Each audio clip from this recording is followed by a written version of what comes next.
Speaker, this being the Prime Minister's birthday, I would like to welcome his belated acceptance of the advice from the Liberal Democrats that the temporary nationalisation of Northern Rock was the only workable option available to him, though he now seems to be jeopardising the interests of British taxpayers all over again by hiving off the bank's best assets elsewhere.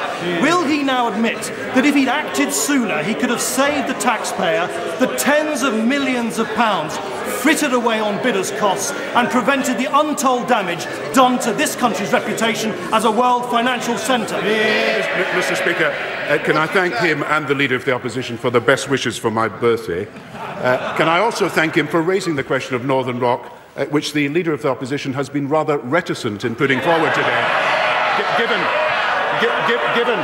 given that his party has 6 policies on the issue, and they've now decided on the worst possible option. As far as the Liberal policy is concerned, we were right to look at all possible options. We were right to invite private buyers to come in with their offers.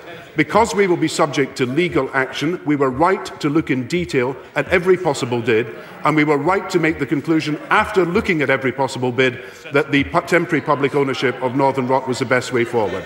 As far as Granite is concerned, I can assure him that that will not affect the sale of Northern Rock to a private buyer. Clegg, Speaker, while we might agree on the economically illiterate proposals from the Conservative Party, we disagree on why it took him so long to act on Northern Rock.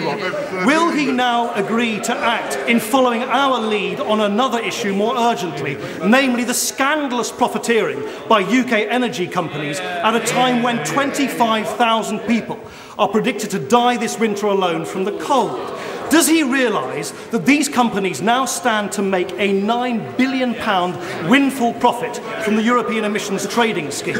Does he agree with me that this excess profit, equivalent to about £360 for every British family in this country, should be handed back to the most needy customers through lower energy prices? First of all, I stress to him we were right to look at all possible options for Northern Rock before we took the decision that we did. If we had not done that, we would be subject to even greater legal action for not looking rigorously at all options. As far as energy is concerned, let me say that we are looking at the advice of the Director General of Ofgem on this very matter. But I have to say to him, it is the Labour government that has introduced the winter allowance that is helping thousands of elderly people. It is the Labour government that has raised it to £300 for the over 80s. It is the Liberal Party and the Conservative Party that opposed the winter's allowance.